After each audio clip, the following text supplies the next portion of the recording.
علیکم ورحمۃ اللہ وبرکاتہ۔ اعوذ باللہ من الشیطان الرجیم، بسم اللہ الرحمن الرحیم۔ وَإِذَا سَمِعُوا مَا أُنزِلَ إِلَى الرَّسُولِ تَرَىٰ أَعْيُنَهُمْ تَفِيضُ مِنَ الدَّمْعِ حَزَنًا مِّمَّا عَرَفُوا مِنَ الْحَقِّ يَقُولُونَ رَبَّنَا آمَنَّا فَاكْتُبْنَا مَعَ الشَّاهِدِينَ وَمَا لَنَا لَا نُؤْمِنُ بِاللَّهِ وَمَا جَاءَنَا مِنَ الْحَقِّ وَنَطْمَعُ أَن يُدْخِلَنَا رَبُّنَا مَعَ الْقَوْمِ الصَّالِحِينَ۔ صدق اللہ العظیم۔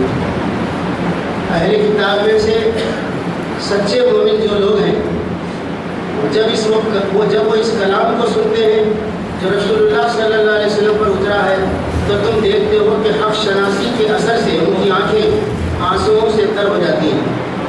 وہ پکار اٹھتے ہیں کہ پروردگار، ہم ایمان لائے، ہمارا نام گواہی دینے والوں میں لکھ لے۔ اور وہ کہتے ہیں کہ آخر کیوں نہ ہم اللہ پر ایمان لائیں، اور جو حق ہمارے پاس آیا اسے کیوں نہ ہم مان لیں، جبکہ ہم اس بات کی خواہش رکھتے ہیں کہ ہمارا رب ہمیں صالح لوگوں میں شامل کرے۔ ان آیات میں اہل کتاب میں سے جو سچے مومن ہیں، سچے اہل کتاب ہیں، ان کی تصویر کشی کی گئی ہے، اور یہ بتایا گیا ہے کہ جب وہ قرآن مجید کو سنتے ہیں تو ان کی آنکھوں سے آنسو نکل جاتے ہیں، اور وہ اللہ کے آخری رسول پر، قرآن پر، اللہ پر ایمان کا اعلان کرتے ہیں، اور دنیا بھر کی مخالفت کی کوئی پرواہ کیے بغیر آخرت کی کامیابی کی خاطر اسراف پر چلنے کا اعلان کرتے ہیں۔ قرآن سن کر ان کی آنکھوں سے آنسو نکلنے کا بیان اس میں ہے۔ سورہ بنی اسرائیل کے آخری رکوع میں ہے کہ جب یہ سچے اہل کتاب جو حق پرست ہیں، ان کے سامنے قرآن پڑھا جاتا ہے تو وہ روتے ہیں، چھڑیوں کے بل روتے ہوئے سجدے میں گر جاتے ہیں، آیت سجدہ میں۔ اور دوسرے مقام پر اہل ایمان کی صفتیں بیان کی گئی ہے کہ جب وَإِذَا تُلِيَتْ عَلَيْهِمْ آيَاتُهُ زَادَتْهُمْ إِيمَانًا، جب ان کے سامنے یعنی مومنوں کے سامنے قرآن کی آیتیں پڑھ کے سنائی جاتی ہیں تو ان کا ایمان بڑھ جاتا ہے۔ وَعَلَىٰ رَبِّهِمْ يَتَوَكَّلُونَ، اور اللہ پر بھروسہ کرنے لگتے ہیں۔ اور ایک جگہ مومنوں کی خصوصیت یہ بیان کی گئی ہے کہ جب اللہ کی آیتیں ان کے سامنے پڑھی جاتی ہیں تو لم یخروا علیہا صما وعمیانا، تو اللہ کی ان آیات پر اندھے بہرے بن کر نہیں گرتے۔ ان تمام آیات سے پتہ چلتا ہے کہ سچے خدا پرست لوگوں کی صفت یہ ہے، اللہ کی آیتیں سنتے ہیں تو ایمان بڑھ جاتا ہے، اللہ کی آیتیں سنتے ہیں تو ان کی آنکھوں سے آنسو نکلتے ہیں، اللہ کی آیتیں سنتے ہیں تو حق کو قبول کرنے کا جذبہ ان کے اندر جوش مارتا ہے، اور اس کے نتیجے میں سجدے ریز ہو جاتے ہیں۔ مگر افسوس کی بات ہے، ہم بھی حق پرست ہیں، ہم بھی اللہ رسول کو مانتے ہیں، ہمارا بھی ایمان ہے کہ قرآن یہ وہی قرآن ہے جو جبریل علیہ السلام رمضان میں نازل کیے تھے اللہ کے رسول صلی اللہ علیہ وسلم کے قلب پر۔ مگر جب ہم اسے پڑھتے ہیں یا ہم اسے سنتے ہیں، ہمارے دلوں کی کیفیت نکالی ہوتی ہے۔ کیوں؟ ہمارے ایمان کا پیرامیٹر کمزور ہے، ہمارے یقین کا پیرامیٹر کمزور ہے۔ اللہ ہمارے ایمان کو یقین میں بدل دے، یقین کو ہمارے عمل میں بدل دے، اور اللہ کی آیتیں جب پڑھی جائیں تو ہماری کیفیت میں تبدیلی آئے۔ آج سے 7واں پارہ شروع ہو رہا ہے اور سورہ مائدہ کا باقیہ حصہ ہے، اور انشاءاللہ اس کا ترجمہ ہے۔ بسم اللہ الرحمن الرحیم۔ جب وہ اس کلام کو سنتے ہیں جو رسول پر اترا ہے تو دیکھتے ہیں کہ حق شناسی کے اثر سے ان کی آنکھیں آنسوؤں سے تر ہو جاتی ہیں۔ وہ بول اٹھتے ہیں کہ پروردگار، ہم ایمان لائے، ہمارا نام گواہی دینے والوں میں لکھ لے۔ اور وہ کہتے ہیں کہ آخر کیوں نہ ہم اللہ پر ایمان لائیں، اور جو حق ہمارے پاس آیا ہے اسے کیوں نہ مان لیں، جبکہ ہم اس بات کی خواہش رکھتے ہیں کہ ہمارا رب ہمیں صالح لوگوں میں شامل کرے۔ ان کے اس قول کی وجہ سے اللہ نے ان کو ایسی جنتیں عطا کی جن کے نیچے نہریں بہتی ہیں، اور وہ ان میں ہمیشہ رہیں گے۔ یہ جزا ہے نیک رویہ اختیار کرنے والوں کے لیے۔ رہے وہ لوگ جنہوں نے ہماری آیات کو ماننے سے انکار کیا اور انہیں جھٹلایا تو وہ جہنم کے مستحق ہیں۔ اے لوگوں جو ایمان لائے ہو، جو پاک چیزیں اللہ نے تمہارے لیے حلال کی انہیں حرام نہ کر لو، اور حد سے تجاوز نہ کرو، اللہ کو زیادتی کرنے والے سخت ناپسند ہیں۔ جو کچھ حلال و طیب رزق اللہ نے تم کو دیا ہے اسے کھاؤ پیو، اور اس خدا کی نافرمانی سے بچتے رہو جس پر تم ایمان لائے ہو۔ اللہ تعالیٰ کو یہ بات پسند نہیں ہے کہ ہر حلال چیزوں کو کوئی حرام چیزوں کو کوئی حلال کر لے۔ شراب حرام ہے اس کو پینا شروع کر دے، سود حرام ہے کھانا شروع کر دے، سور حرام ہے اس کو کھانا شروع کر دے۔ یہ جس طرح سے اللہ کو ناپسند ہے، ایسے ہی حلال چیزوں کو نہیں کھانے کے لیے حرام کر لینا یہ بھی اللہ کو ناپسند ہے، یہ بھی حد سے گزر جانا ہے۔ اللہ نے جو مقرر کر دیا اس کو فوراً تسلیم کر لینا۔ تو بہت سے لوگ ہیں جو حلال چیزوں کو بھی کھانا نہیں چاہتے اور یہ سمجھتے ہیں کہ جتنا ہم پرہیز کر کے، جتنا ہم بالکل حقیر معمولی چیزیں کھا کے زندگی گزاریں گے، اللہ اتنا خوش ہوگا نہیں۔ اللہ تعالیٰ فرما رہے ہیں کہ جو حلال اور طیب یعنی پاکیزہ روزی ہم نے چیزیں تم کو دی ہیں، اسے کھاؤ پیو مگر حد سے مت گزرو۔ اللہ کی دی نعمتوں کو کھانا، اس کا شکر ادا کرنا، یہ اللہ کو پسند ہے۔ نہیں کھا کے اپنے آپ کو سکھا لینا، بالکل نہیں، یہ نہیں کھاتے وہ نہیں کھاتے، نہیں صاحب بالکل دنیا تھوڑا دکھتی ہے، مرچی چٹنی پہ گزار لیں۔ اللہ کیا تو نعمت کھاؤ، نہیں کیا تو مرچی چٹنی کھاؤ۔ تم لوگ جو محمل قسمیں کھا لیتے ہو ان پر اللہ گرفت نہیں کرتا، مگر جو قسمیں تم جان بوجھ کر کھاتے ہو ان پر وہ ضرور تم سے مواخذہ کرے گا۔ ایسی قسم توڑنے کا کفارہ یہ ہے کہ 10 مسکینوں کو وہ اوسط درجے کا کھانا کھلاؤ جو تم اپنے بال بچوں کو کھلاتے ہو، یا انہیں کپڑا پہناؤ یا ایک غلام آزاد کرو، اور جو اس کی استطاعت نہ رکھتا ہو وہ 3 دن کے روزے رکھے۔ یہ تمہاری قسموں کا کفارہ ہے جبکہ تم قسم کھا کر توڑ دو۔ اپنے قسموں کی حفاظت کیا کرو، اس طرح اللہ اپنے احکام تمہارے لیے واضح کرتا ہے شاید کہ تم شکر ادا کرو۔ اے لوگوں جو ایمان لائے ہوئے، شراب اور جوا اور یاس کھانے اور پانسے یہ سب گندے شیطانی کام ہیں، ان سے پرہیز کرو، امید ہے کہ تمہیں فلاح نصیب ہوگی۔ شیطان تو یہ چاہتا ہے کہ شراب اور جوے کے ذریعے سے تمہارے درمیان عداوت اور بغض ڈال دے اور تمہیں خدا کی یاد سے اور نماز سے روک دے۔ پھر کیا تم ان چیزوں سے باز رہو گے؟ اللہ اور اس کے رسول کی بات مانو اور باز آ جاؤ۔ لیکن اگر تم نے حکم مندولی کی تو جان لو کہ ہمارے رسول پر بس صاف صاف حکم پہنچا دینے کی ذمہ داری تھی۔ شراب کا فائنل حکم ہے، اس سے پہلے شراب کے بارے میں 2 احکام ہیں۔ ایک یہ کہ نماز کے قریب نشے کی حالت میں نہیں آنا چاہیے۔ دوسرا حکم یہ آیا کہ نشہ میں کچھ لوگوں کے لیے جو شراب میں جوئے میں تھوڑے سے فائدے ہیں مگر نقصان زیادہ ہے۔ یہ 2 احکام گزرنے کے بعد فائنل حکم یہ آیا کہ شراب، جوا، یہ آستانے، پانسے سب گندے شیطانی کام ہے، 100% اس سے بچنے کی پوری طرح سے تم کوشش کرو۔ تو صحابہ کرام شراب کے متوالے تھے، ایمان اسلام سے پہلے سے شراب کے پاس چلتی تھی۔ عرب کے لوگ بچوں کو روٹی میں بھی شراب پلاتے تھے۔ جس کے گھر میں قدیم پرانی شراب کا اسٹاک رہتا تھا، معاشرے کا سب سے عزت دار آدمی رہتا تھا۔ شام میں محفل اس کے گھر میں بیٹھتی تھی اور سب سے زیادہ اس کی عزت ہوتی تھی۔ جیسے ہمارے معاشرے میں سب سے زیادہ عزت والا کون رہتا؟ MP رہتا، MLA رہتا، کونسلر رہتا۔ وہاں شراب پرانے گھر جس کے پاس رہتے انہیں عزت رہتا تھا۔ ایسے لوگوں کو جب اللہ کی طرف سے یہ حکم سنایا گیا تو جتنے لوگ موجود تھے وہ تو اسی وقت سن لیے، لیکن اس کے بعد ایک محفل میں ایک صحابی پہنچے تو دیکھا کہ حضرت انس رضی اللہ تعالیٰ عنہ ساقی کا کام کر کے شراب پلا رہے تھے، لوگ شراب پی رہے تھے۔ ایک آدمی جا کے پکارا کہ لوگوں گواہ رہو، میں نے اللہ کے رسول صلی اللہ علیہ وسلم سے سنا ہے کہ شراب حرام قرار دے دی گئی ہے۔ یہ سنیں تو وہ پینے والے شراب کے مت والے لوگ اسی وقت اپنے منہ کے پاس سے جام ہٹا دیے۔ یہ نہیں سوچے صاحب اب حرام ہوئی ہے، ابھی ہم کو اطلاع مل رہی ہے، چلو آخری پیک تو پی لیں گے، نہیں، جو منہ کے پاس تھا اس کو نکال دیے، اور جو پی چکے تھے انگلیاں ڈال کے خے کر کے نکال دیے۔ جو گھروں میں پرانا اسٹاک تھا وہ گھڑے باہر لا کے نکال کے پھوڑ کے گلیوں میں شراب بہا دیا۔ تو یہ جو اللہ کے حکم پر چلنے کا اتنا زبردست جذبہ ان کے اندر کیسا پیدا ہوا؟ تو حضرت عائشہ صدیقہ رضی اللہ تعالیٰ عنہ نے فرمایا کہ اللہ تعالیٰ نے پہلے دن سے احکامات نازل نہیں کیے کہ یہ حرام ہے یہ حلال ہے۔ اللہ تعالیٰ نے تو 13 سال تک ایمان کو مضبوط کیا۔ اللہ تعالیٰ کا یقین، جنت، دوزخ، حساب کتاب، پیغمبر کی اطاعت، اللہ کے فرامین کی پیروی کرنا، یہ ذہن بناتے تربیت کی گئی۔ اس کے بعد احکام دیے گئے حلال ہے حرام ہے تو فوراً لوگ چھوڑنے والے بن گئے۔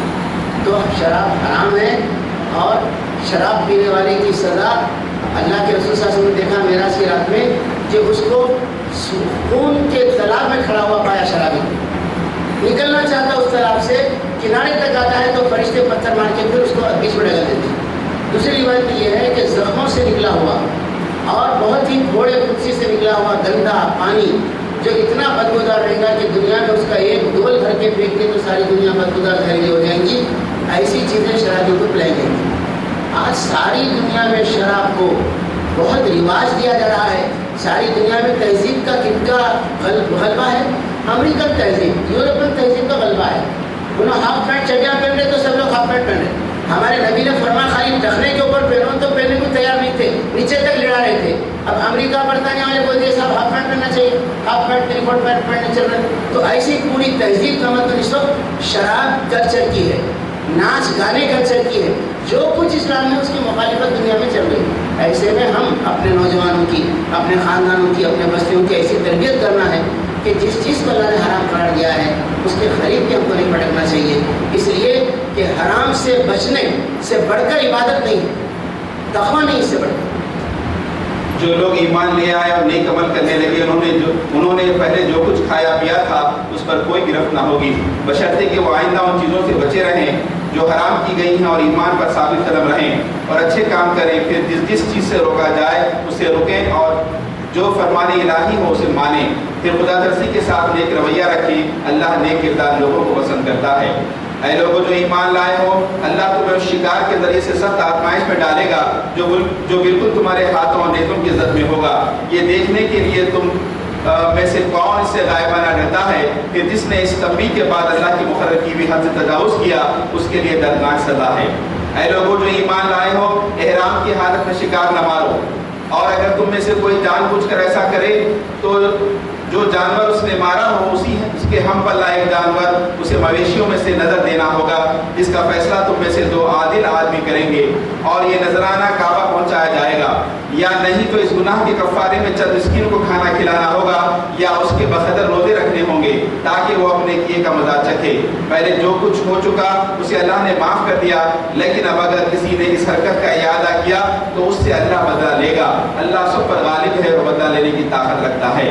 تمہارے لیے سمندر کا شکار اور اس کا کھانا حلال کر دیا گیا، جہاں تم ٹھہرو وہاں بھی اسے کھا سکتے ہو اور قافلے کے لیے زاد راہ بھی بنا سکتے ہو، البتہ خشکی کا شکار جب تک تم احرام کی حالت میں ہو تم پر حرام کیا گیا ہے، بس بچو اس خدا کی نافرمانی سے جس کی پیشی میں تم سب کو گھیر کر حاضر کیا جائے گا۔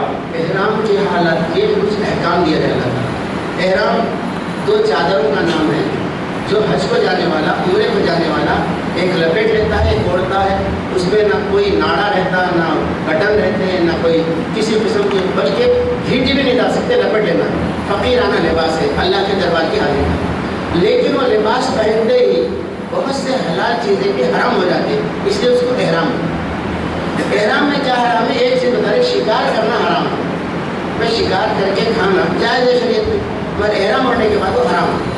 ٹی وی کے پاس جانا، ناخن کاٹنا، سب چیزیں بھی حرام سے بہت سے اور کام۔ تو جو اللہ نے احرام کی حالت میں شکار کو حرام قرار دیا، مگر کہاں پر؟ زمین کے راستے سے جا رہے ہیں تو شکار حرام، سمندر کے راستے سے جا رہے ہیں تو اسی اللہ نے شکار کو حلال کر دیا کہ شکار کرو، مچھلی کھاؤ، تمہارے لیے جائز۔ ایسا کیوں کیا؟ اللہ تعالیٰ کے اس فیصلے سے کیا معلوم ہوتا؟ یہ حقیقت معلوم ہوتی ہے کہ زمین کے سفر سے جاتے رہیں گے تو کوئی بستی آئیں گی، کچھ خرید لیں گے، وہاں سے کھا لیں گے، لیتے مانگ کے کھا لیں گے، حاجی لوگ نہیں مل رہا تو۔ لیکن سمندر میں کوئی بستی نہیں ملتی، کوئی ہوٹل نہیں ملتی، کہاں سے کھائیں گے؟ مر جائیں گے نہیں تو، اس لیے شکار کر کے کھانے کی اجازت دیا گیا۔ تو معلوم یہ ہوا اللہ تعالیٰ ہماری جان بچانے کے لیے ہم سے زیادہ مہربان، اس نے شریعت کے جو احکام دیے ہیں وہ نامعقول نہیں ہے، وہ سختی نہیں ہے، بہت ہی ہمارے لیے ضروری، ہمارے لیے فائدے کی۔ اب بعض احکام ہماری سمجھ میں نہیں آتے کہ اللہ نے یہ ایسا کیوں کرا ہوگا، ویسا کیوں کرا ہوگا، مگر اللہ ہمارا کریٹر ہے، خالق ہے، اس کو معلوم وہ فلاں کام جو اللہ نے منع کیا اگر وہ کریں گے تو ہمارے اندر کیا خرابی پیدا ہوتی، اس کا گناہ کتنا بڑا ہے۔ اس لیے اللہ کے نازل کیے ہوئے احکام پر یقین شرع صدر کے ساتھ رکھ کر مان لینا چاہیے کہ اللہ نے جو بھی حکم دیا ہے وہ ہمارے لیے بہتر ہے۔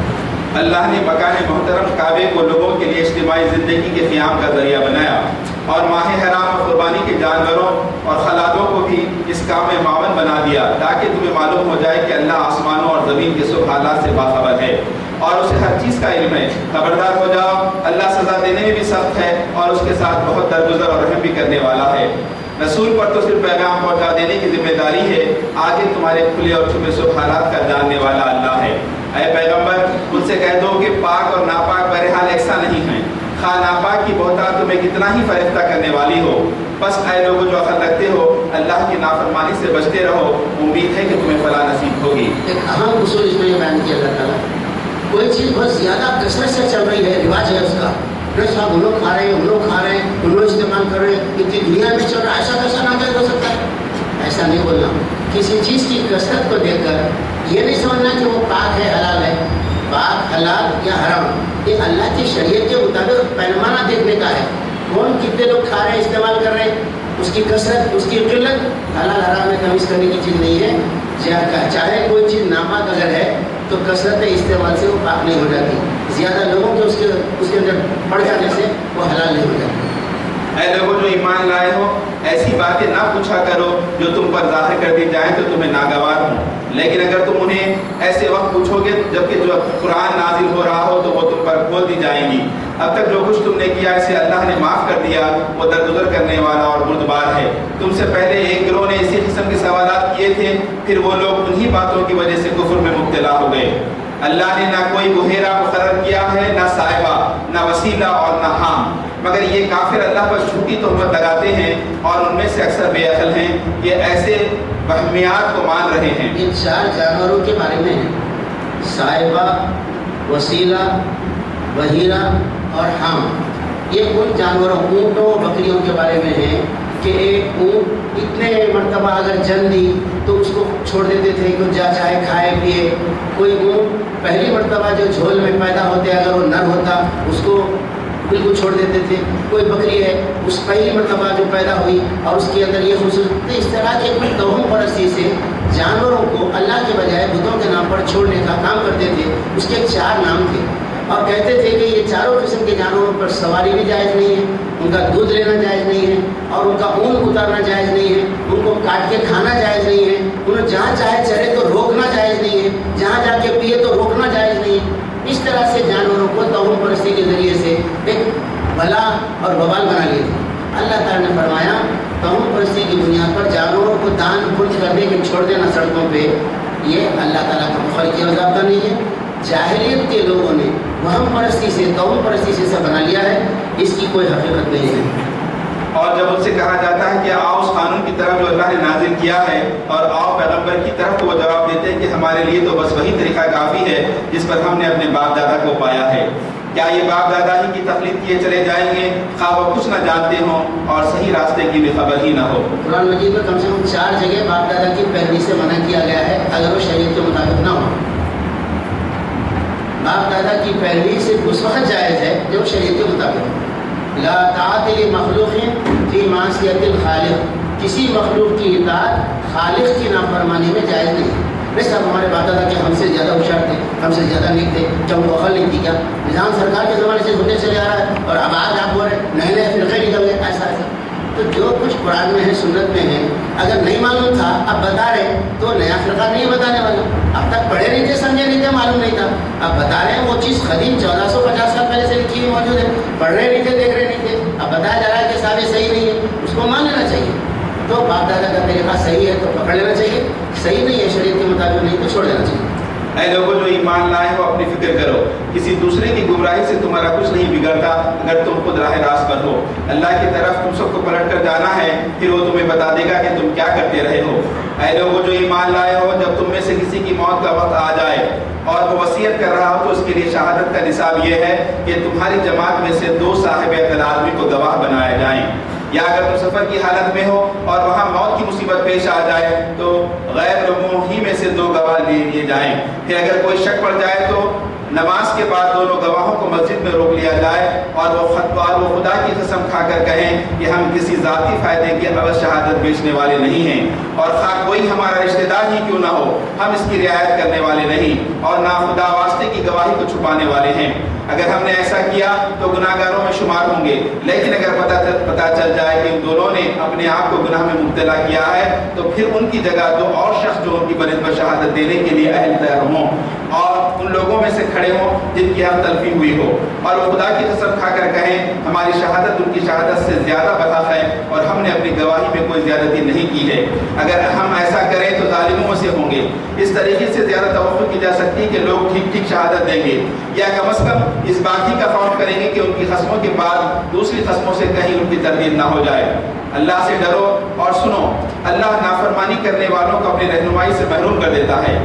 جس روز اللہ سب رسولوں کو جمع کر کے پوچھے گا کہ تمہیں کیا جواب دیا گیا تو وہ عرض کریں گے کہ ہمیں کچھ علم نہیں، آپ ہی تمام پوشیدہ حقیقتوں کو جانتے ہیں۔ پھر تصور کرو اس موقع کا جب اللہ فرمائے گا اے مریم کے بیٹے عیسیٰ، یاد کر میری اس نعمت کو جو میں نے تجھے اور تیری ماں کو عطا کی تھی۔ میں نے روح پاک سے تیری مدد کی، تو گہوارے میں بھی لوگوں سے بات کرتا تھا اور بڑی عمر کو پہنچ کر بھی میں نے تجھ کو کتاب اور حکمت اور تورات اور انجیل کی تعلیم دی۔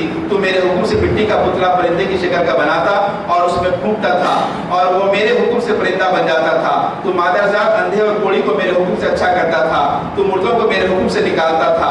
پھر جب تو بنی اسرائیل کے پاس صحیح نشانیاں لے کر پہنچا اور جو لوگ ان میں سے منکر حق تھے انہوں نے کہا کہ یہ نشانیاں جادوگری کے سوا اور کچھ نہیں ہے، تو میں نے ہی تجھے ان سے بچایا۔ اور جب میں نے حواریوں کو اشارہ کیا کہ مجھ پر اور میرے رسول پر ایمان لاؤ، تب انہوں نے کہا ہم ایمان لائے اور گواہ رہو کہ ہم مسلم ہیں۔ حواریوں کے سلسلے میں یہ واقعہ بھی یاد ہے کہ جب حواریوں نے کہا اے عیسیٰ علیہ السلام ابن مریم، کیا آپ کا رب ہم پر آسمان سے کھانے کا ایک خوان اتار سکتا ہے؟ تو عیسیٰ علیہ السلام نے کہا اللہ سے ڈرو اگر تم مومن ہو۔ انہوں نے کہا ہم بس یہ چاہتے ہیں کہ اس خوان سے کھانا کھائیں اور ہمارے دل مطمئن ہوں اور ہمیں معلوم ہو جائے کہ آپ نے جو کچھ ہم سے کہا ہے وہ سچ ہے اور ہم اس پر گواہ ہوں۔ اس پر عیسیٰ علیہ السلام ابن مریم نے دعا کی، خدایا ہمارے رب ہم پر آسمان سے ایک خوان نازل کر جو ہمارے لیے اور ہمارے اگلے پچھلوں کے لیے خوشی کا موقع قرار پائے اور تیری طرف سے ایک نشانی ہو، ہم کو رزق دے اور تو بہترین رازق ہے۔ اللہ نے جواب دیا میں اس کو تم پر نازل کرنے والا ہوں، مگر اس کے بعد جو تم میں سے کفر کرے گا اسے میں ایسی سزا دوں گا جو میں نے کسی کو نہ دی ہوگی۔ غرض جب یہ احسانات یاد دلا کر اللہ فرمائے گا کہ اے عیسیٰ ابن مریم، کیا تو نے لوگوں سے کہا تھا کہ خدا کے سوا مجھے اور میری ماں کو بھی خدا بنا لو؟ تو وہ جواب میں عرض کرے گا کہ سبحان اللہ، میرا یہ کام نہ تھا کہ وہ بات کہتا جس کے کہنے کا مجھے حق نہ تھا۔ اگر میں نے ایسی بات کہی ہوتی تو آپ کو ضرور علم ہوتا۔ آپ جانتے ہیں جو کچھ میرے دل میں ہے اور میں نہیں جانتا جو کچھ آپ کے دل میں ہے۔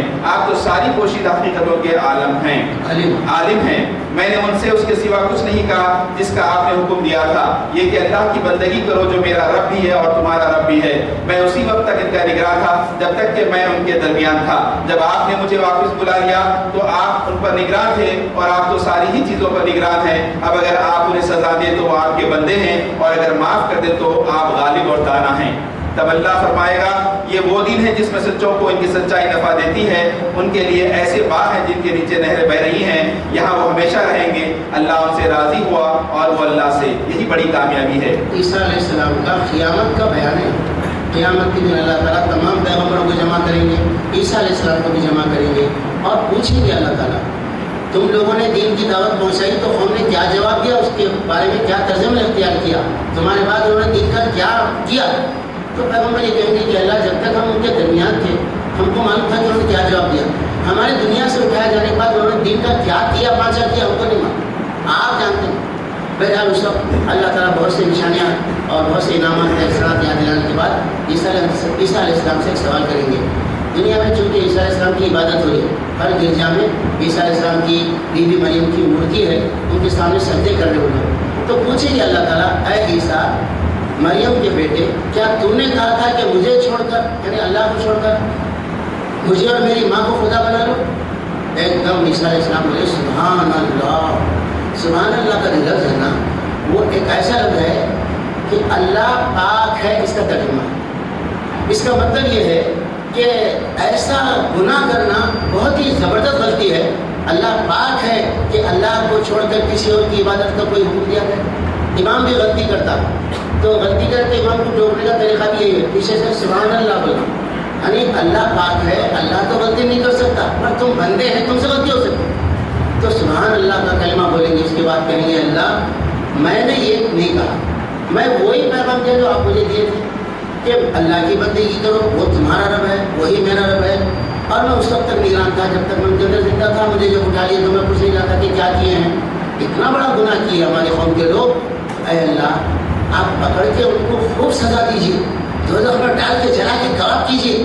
ایسا نہیں بولیں سر، اور نہیں بولیں گے ایسا، یہ بولیں گے اے اللہ اگر آپ عذاب دیں گے تو آپ کے بندے ہیں، اگر آپ معاف کریں گے تو آپ غلبہ رکھنے والے ہیں، آپ اختیار رکھنے والے ہیں، آپ رحم کرنے والے ہیں۔ تو یہ دعا میں جو رحمت محبت انسانوں سے ٹپک رہی ہے، اتنی زیادہ محبت رحمت کہیں کسی جملے سے نہیں ٹپک، یعنی ایک پیغمبر کو جب اللہ تعالیٰ خود بتا رہے ہیں کہ تمہارے دنیا سے جانے کے بعد ایسے ایسی گڑبڑ کر کے خود تم کو تمہاری ماں کو خدا بنا لیے، تو چھٹی بولنا تھا برباد کر دو ہماری کنوں پر، بلکہ اس کے باوجود بھی کر گئے اللہ آپ اس گناہ پہ عذاب دیے تو آپ کو اختیاری عذاب دے سکتے ہیں، مگر آپ کے بندے چھو، آپ کے بندوں کو عذاب میں ڈالتے کیا؟ اگر معاف کر دیے تو آپ پہ بڑے معاف کرنے والے، غلبہ رکھنے والے، اختیار رکھنے والے داتا ہیں، آپ معاف کریں تو آپ کو پوچھنے والا نہیں، کہیں کو معاف کریں ان کو بولتے کو پوچھنے والا ہے۔ اس سے یہ نقطہ نکلتا ہے کہ پیغمبر آخری درجے تک بندوں کو دوزخ کی آگ سے بچانے کے لیے کام کرتے ہیں، آخری درجے تک، یا اللہ بچا لیا تھا۔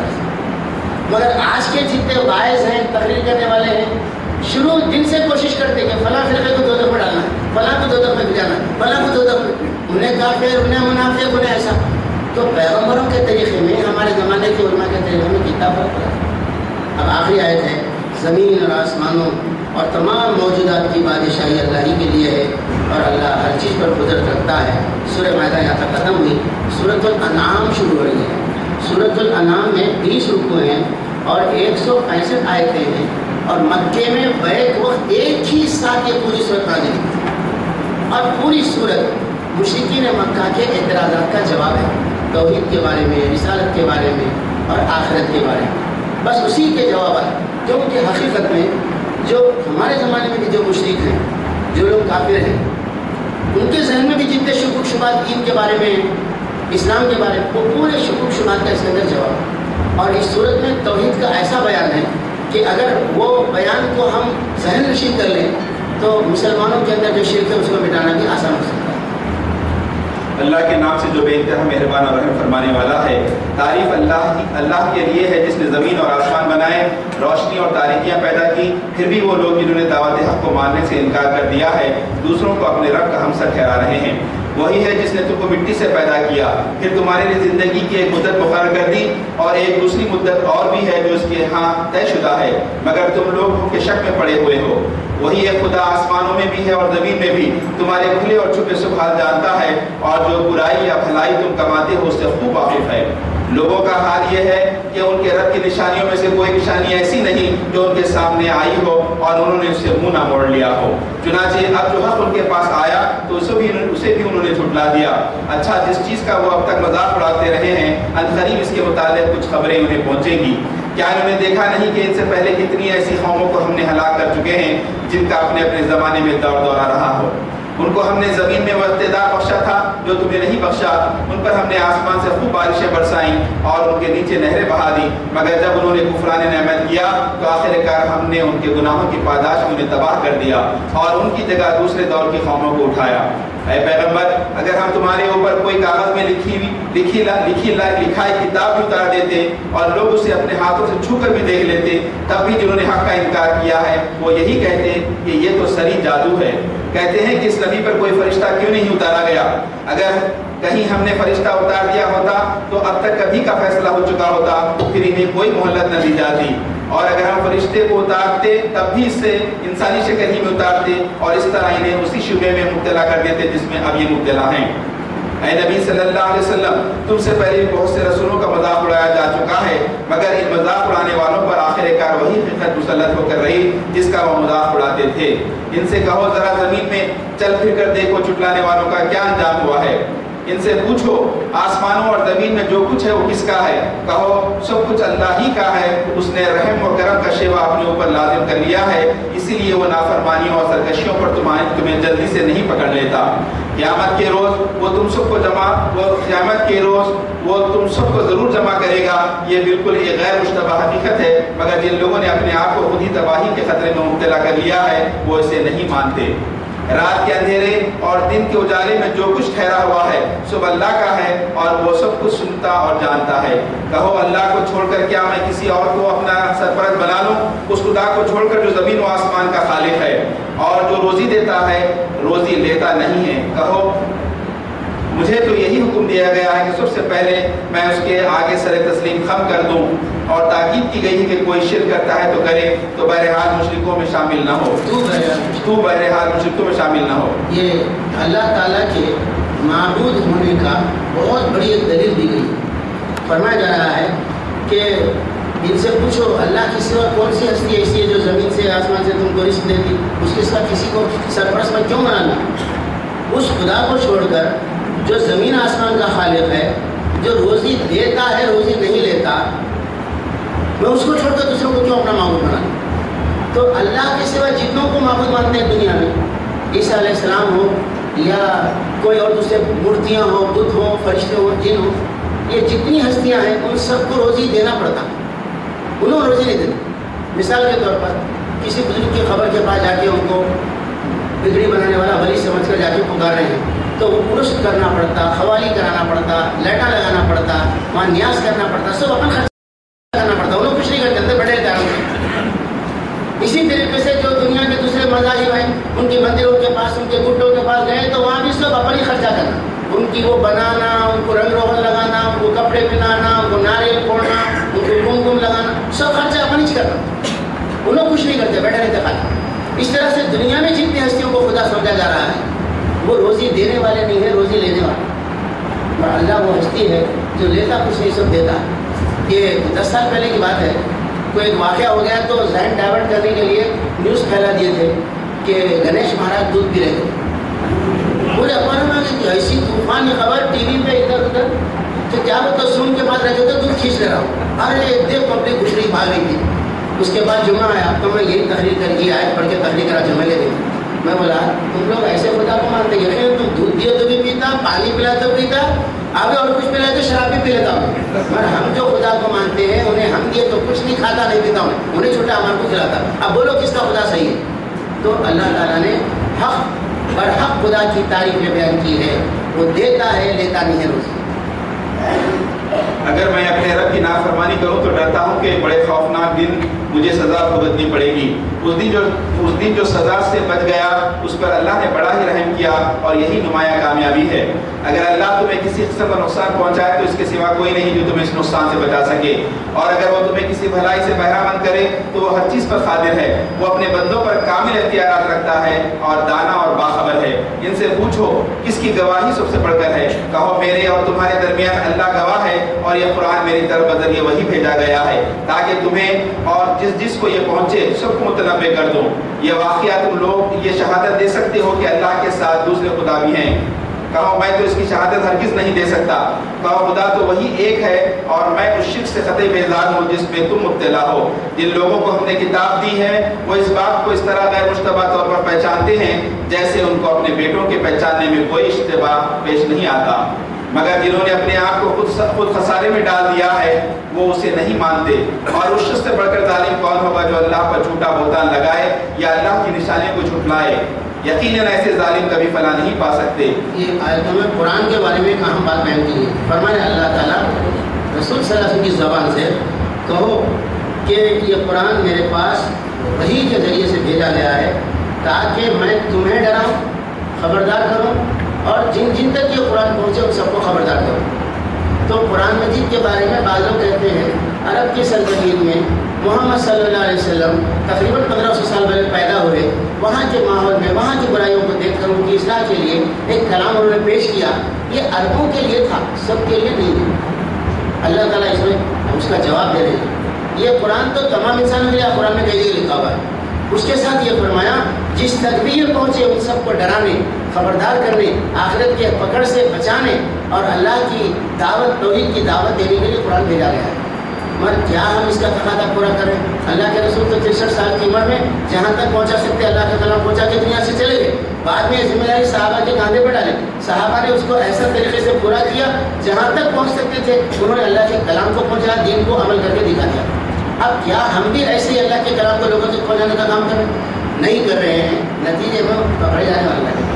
ہمیں چاہیے کہ کافروں، مشرکوں، ہر ایک کے پاس اللہ کے اس کلام کو ان کی زبان میں پہنچانے کی کوشش کریں۔ جس روز ہم ان سب کو اکٹھا کریں گے اور مشرکوں سے پوچھیں گے کہ اب وہ تمہارے ٹھہرائے ہوئے شریک کہاں ہیں جن کو تم اپنا خدا سمجھتے تھے، تو اس کے سوا کوئی فتنہ نہ اٹھا سکیں گے، یہ جھوٹا بیان دیں گے۔ اے ہمارے آقا تیری قسم ہے، تیری قسم ہم ہرگز مشرک نہ تھے۔ دیکھو اس وقت یہ کس طرح اپنے اوپر آپ جھوٹ گھڑیں گے اور وہاں ان کے سارے بناوٹی معبود گم ہو جائیں گے۔ ان میں سے بعض لوگ ایسے ہیں جو کان لگا کر تمہاری بات سنتے ہیں، مگر حال یہ ہے کہ ہم نے ان کے دلوں پر پردے ڈال رکھے ہیں، جن کی وجہ سے وہ اس کو کچھ نہیں سمجھتے اور ان کے کانوں میں گرانی ڈال دی ہے کہ سب کچھ سننے پر بھی کچھ نہیں سنتے. وہ خواہ کوئی نشانی دیکھ لیں اس پر ایمان لا کر نہ دیں گے. حال یہ ہے کہ جب وہ تمہارے پاس آ کر تم سے جھگڑتے ہیں تو ان میں سے جن لوگوں نے انکار کا فیصلہ کر لیا ہے وہ ساری باتیں سننے کے بعد یہی کہتے ہیں کہ یہ داستان پارینہ کے سوا کچھ نہیں. وہ اس امر حق کو قبول کرنے سے لوگوں کو روکتے ہیں اور خود بھی اس سے دور بھاگتے ہیں. وہ سمجھتے ہیں کہ اس حرکت سے وہ تمہارا کچھ بگاڑ رہے ہیں، حالانکہ دراصل وہ خود اپنی ہی تباہی کا سامان کر رہے ہیں، مگر انہیں اس کا شعور نہیں ہے. کاش تم اس وقت کی حالت دیکھ سکتے جب وہ دوزخ کے کنارے کھڑے کیے جائیں گے. اس وقت وہ کہیں گے کاش کوئی صورت ایسی ہو کہ ہم دنیا میں پھر واپس بھیجے جائیں اور اپنے رب کی نشانیوں کو نہ جھٹلائیں اور ایمان لانے والوں میں شامل ہوں. در حقیقت یہ بات وہ محض اس وجہ سے کہیں گے کہ جس حقیقت پر انہوں نے پردہ ڈال رکھا تھا وہ اس وقت بے نقاب ہو کر ان کے سامنے آ چکی ہوگی. ورنہ اگر انہیں سابق زندگی کی طرف واپس بھیجا جائے تو پھر وہی سب کچھ کریں گے جس سے انہیں منع کیا گیا ہے. وہ تو ہیں ہی جھوٹے، اس لیے اپنی اس خواہش کے اظہار میں بھی جھوٹ ہی سے کام لیں گے. آج یہ لوگ کہتے ہیں کہ زندگی جو کچھ بھی ہے بس یہی ہماری دنیا کی زندگی ہے اور ہم مرنے کے بعد ہرگز دوبارہ نہ اٹھائے جائیں گے. یہ اعتراض دنیا کے بارے میں، اپنی زندگی کے بارے میں، آخرت کے بارے میں مشرکین یہ کہتے تھے صاحب زندگی ہم دنیا میں آ گئے ہیں، یہ زندگی ختم ہو جائیں گے، مٹ کے فنا ہو جائیں گے، دوبارہ پیدا ہو کے حساب کتاب دینے کا کوئی سوال نہیں ہے. زندگی بس یہی زندگی ہے، اس کے بعد کچھ اور نہیں ہے. آج ساری دنیا کے لوگ بھی اسی مزاج کے حامل ہیں. وہ نے کہا صاحب حساب کتاب جنت دوزخ اب دنیا میں ہے، کھاؤ پیو موج کرو، کہاں لگائے کیا نہیں. تو یہ ایک عقیدہ بن گیا ہے. تو اللہ تعالیٰ فرما رہے ہیں کہ لوگ کہتے ہیں کہ یہ زندگی بس یہی جو کچھ ہماری دنیا کی زندگی ہے اور ہم مرنے کے بعد دوبارہ ہرگز نہیں اٹھائے جائیں گے. تو کاش تم وہ منظر دیکھ سکو جب یہ اپنے رب کے سامنے کھڑے کیے جائیں گے زندہ کر کے دوبارہ. اس وقت تم رب ان سے پوچھے گا کیا یہ زندگی دوسری حقیقت نہیں ہے؟ اس وقت یہ کہیں گے ہاں اے ہمارے رب یہ حقیقت ہی ہے. اور وہ فرمائے گا اچھا تو اب اپنے انکار حقیقت کی پاداش میں عذاب کا مزہ چکھو. نقصان میں پڑ گئے وہ لوگ جنہوں نے اپنے رب سے ملاقات کی تو اللہ کو جھوٹ قرار دیا. جو مرنے کے بعد دوبارہ زندگی ہونے والی ہے، حساب کے لیے کھڑا کیا جانے والا ہے، جنہوں نے انکار کیا ان کی زندگی بدل جاتی، بگڑ جاتی، ان کی وجہ سے دنیا میں فتنہ فساد پھیل جاتا. نقصان میں پڑ گئے وہ لوگ، اپنے آپ کو بھی دنیا کو نقصان کرتے. نقصان میں پڑ گئے وہ لوگ جنہوں نے اللہ سے اپنی ملاقات کی تو اللہ کو جھوٹ قرار دیا. جب اچانک وہ گھڑی آ جائے گی تو یہی لوگ کہیں گے افسوس ہم سے اس معاملے میں کیسی تقصیر ہوئی. اور ان کا حال یہ ہوگا کہ اپنے پیٹھوں پر اپنے گناہوں کا بوجھ لاتے ہوئے ہوں گے. دیکھو کیسا برا بوجھ ہے جو یہ اٹھا رہے ہیں. دنیا کی زندگی تو ایک کھیل اور ایک تماشا ہے. حقیقت میں آخرت ہی کا مقام ان لوگوں کے لیے بہتر ہے جو ضیاءکاری سے بچنا چاہتے ہیں. پھر کیا تم لوگ عقل سے کام نہ لوگے؟ اے نبی صلی اللہ علیہ وسلم ہمیں معلوم ہے کہ جو باتیں یہ لوگ بناتے ہیں ان سے تمہیں رد ہوتا ہے، لیکن یہ لوگ تمہیں نہیں جھٹلاتے بلکہ یہ ظالم دراصل اللہ کی آیات کا انکار کر رہے ہیں. تم سے پہلے بھی بہت سے رسول جھٹلائے جا چکے ہیں، مگر اس تکذیب پر اور ان اذیتوں پر جو انہیں پہنچائی گئی انہوں نے صبر کیا یہاں تک کہ انہیں ہماری مدد پہنچ گئی. اللہ کی باتوں کو بدلنے کی طاقت کسی میں نہیں ہے اور پچھلے رسولوں کے ساتھ جو کچھ پیش آیا اس کی خبریں تمہیں پہنچ ہی چکی ہیں. تاہم اگر ان لوگوں کی بے رخی تم سے برداشت نہیں ہوتی تو اگر تم میں کچھ زور ہے تو زمین میں کوئی سرنگ ڈھونڈو یا آسمان میں سیڑھی لگاؤ اور ان کے پاس کوئی نشانی لانے کی کوشش کرو. اگر اللہ چاہتا تو ان سب کو ہدایت پر جمع کر سکتا تھا. لہذا نادان مت بنو، دعوت حق پر لبیک وہی لوگ کہتے ہیں جو سننے والے ہیں. رہے مردے تو انہیں تو اللہ بس خبروں ہی سے اٹھائے گا اور پھر وہ اس کی عدالت میں پیش ہونے کے لیے واپس لائے جائیں گے. ان آیت میں ایک خاص بات کا جواب ہے.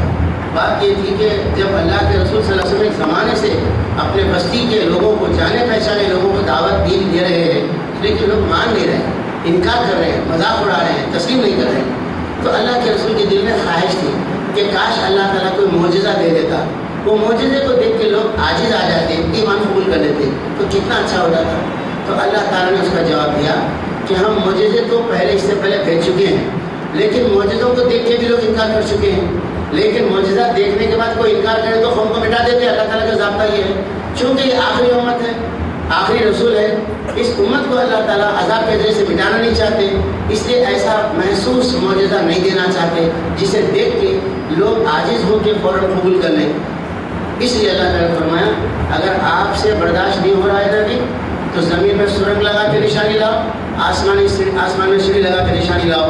ہم تو نشانی بھیجنے والے نہیں ہیں. ظاہر ہے اللہ کے رسول اپنے طور پر کوئی نشانی اور معجزہ تو لا نہیں سکتے تھے. یہ اللہ تعالیٰ نے الٹیمیٹم دیا کہ ہم عقلوں کو عاجز کرنے والا کوئی معجزہ دیکھ کے کلمہ نہیں پڑھانا چاہتے لوگوں سے.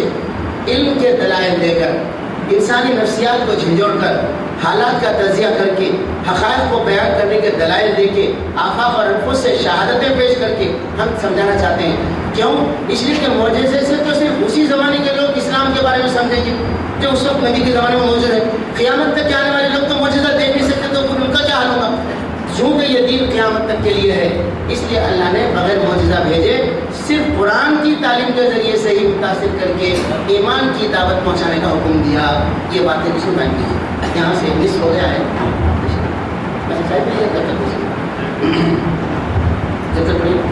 یہ لوگ کہتے ہیں کہ اس نبی پر اس کے رب کی طرف سے کوئی نشانی کیوں نہ اتاری گئی؟ کہو اللہ نشانی اتارنے کی پوری قدرت رکھتا ہے، مگر ان میں سے اکثر نادانی میں مبتلا ہیں. زمین میں چلنے والے کسی جانور اور ہوا میں پروں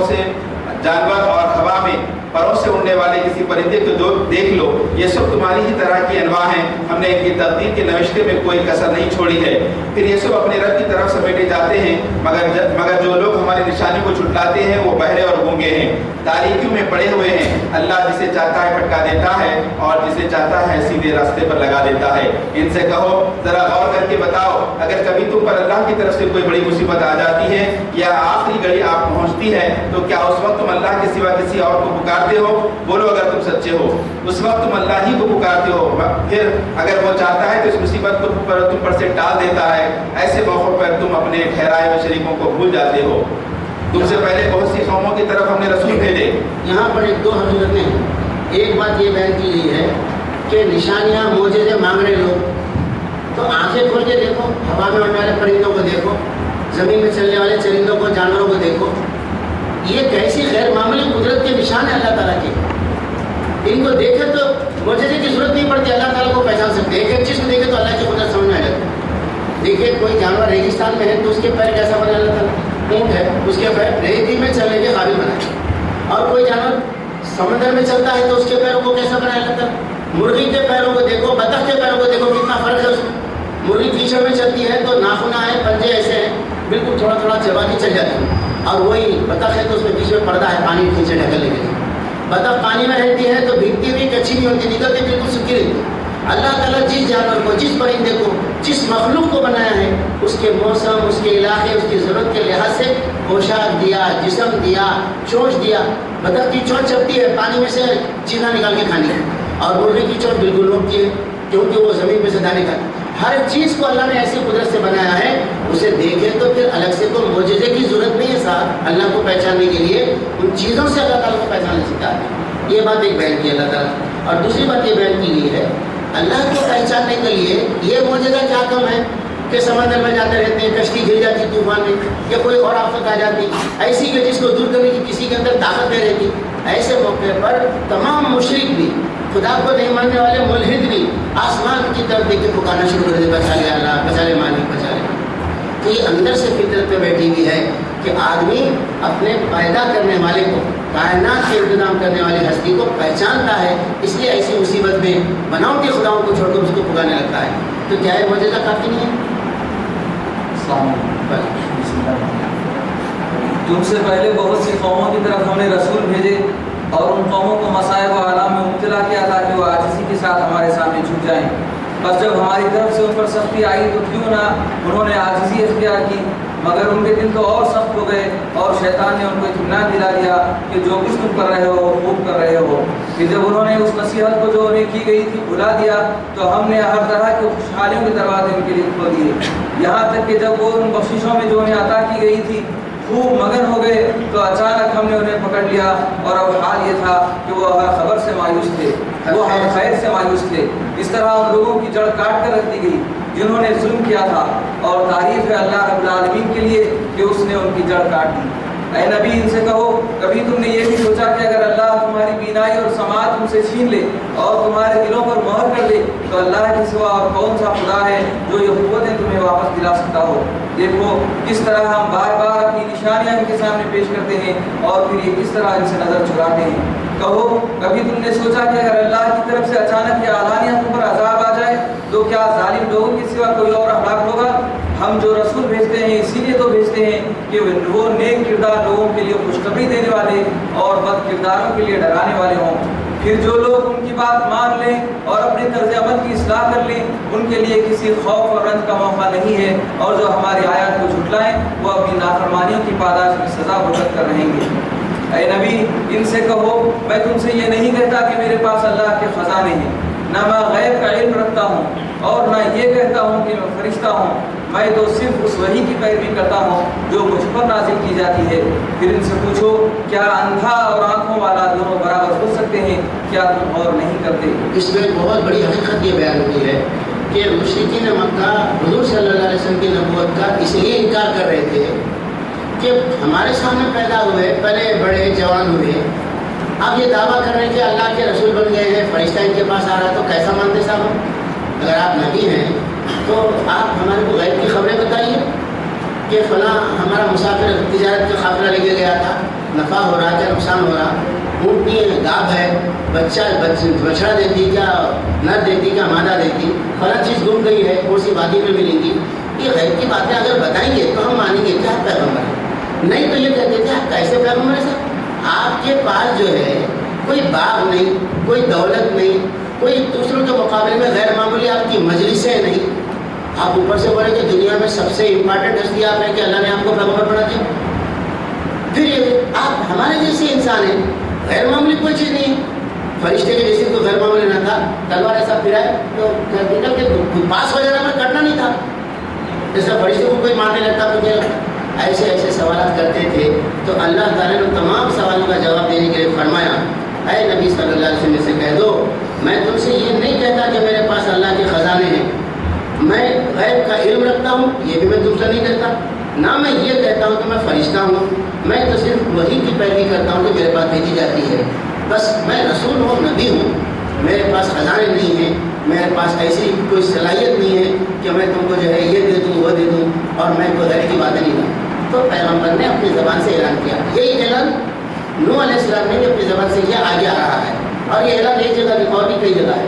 تو اس سے یہ معلوم ہوتا ہے کہ اللہ تعالیٰ نے پیغمبر صلی اللہ علیہ وسلم کو دنیا کے مختلف چیزوں کا خزانے کنجیاں دے کے نہیں رکھے تھے کہ یہ بانٹیے یہ تقسیم کیجیے یہ دیجیے وہ دیجیے تاکہ لوگ آپ کی بات مان کے آپ کے پیچھے چلے لگائیں، اور اللہ کے رسول نے ایسا ایمان اسلام دیا ہی نہیں صحابہ کو پیسوں کے لالچ سے اسلام قبول کرانے کا، دولت کے لالچ سے، اولاد کے لالچ سے، برکت کے لالچ سے۔